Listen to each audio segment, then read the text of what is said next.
I was quite, I think, and this will come as an enormous surprise to you, I was arrogant. No. Irrespective of the fact that I was clearly the underdog, I was still arrogant. And the most obvious thing about me was the way I spoke, the way I dressed, but particularly my shoes, because I had sandals and we didn't have enough money to buy. And they were, these shoes were not designed for the conditions, if you know what I mean. So I'd arrived there, so I'd be this little boy, sometimes in shorts, with blue feet, because I was so cold, blue damp feet in sandals which they all called Jesus boots. So that became my name. I was Jesus Boots. Add to that, Jesus Boots had another problem, dyslexia. Dyslexics will often reel off the names of very famous, very successful dyslexics, which is a bit of a cop-out. They never reel off the names of more famous, more successful people who weren't dyslexics. But I think it does actually help you. If you have something in you, if you have greatness in you anyway, and you're dyslexic, coming to terms with that and finding strategies to work around your dyslexia, I think just makes you stronger. Paul dressed and dreamed of a life for him and his mum far from that council flat. By 18, he'd had a few jobs at BBC Radio.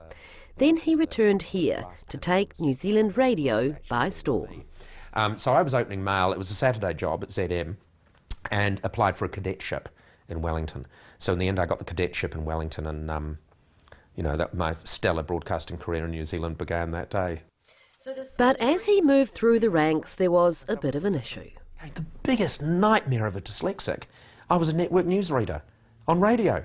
And you think, are you people mad? Don't you realise your newsreader can't read?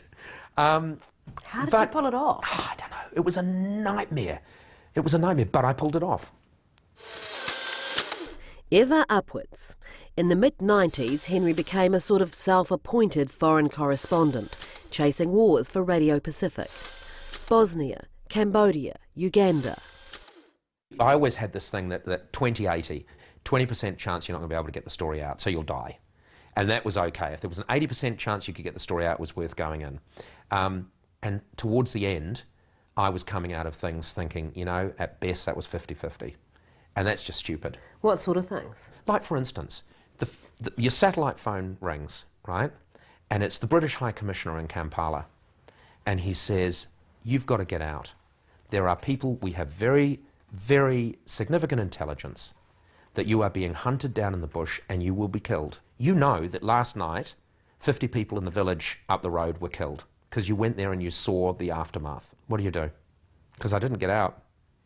I thought, it's crazy now, but I thought, I must be so close to the greater story. And you're almost not even doing it for the story.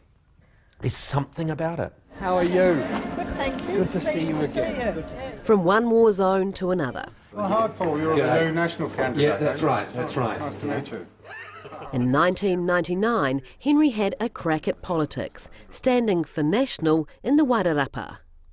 I believe I would be Prime Minister now if I'd stuck at it. It would have been, if you think about it, the perfect election for me to get in on. I'm an orator. I can hold people in the palm of my hand, as I'm holding you in the palm of my hand. Oh, absolutely.